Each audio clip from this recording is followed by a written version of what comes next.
Hello，我係阿卡，我哋依家去睇咧貴盛工業大廈，佢近葵興地鐵站嗰邊。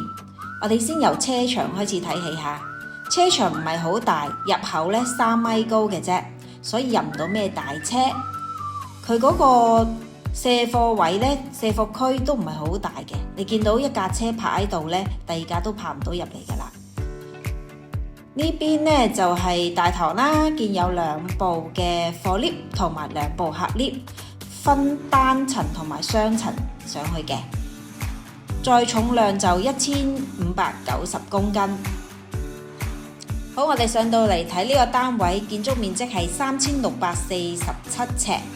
先入到嚟咧，會見到個洗手間，門口側邊有個洗手間，再入去單位入邊。呢個係接待處啦，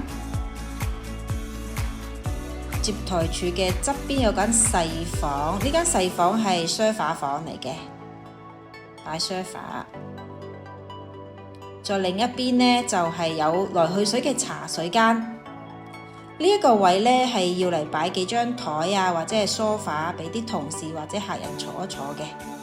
再入嚟呢個比較大嘅會議室，上面有2部新嘅天花冷氣。呢個單位好特別啊，佢間咗8間嘅細嘅房仔。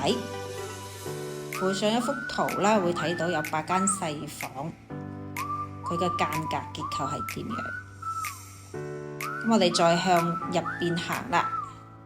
呢度呢啲呢貨物呢，業主到時會搬走噶啦。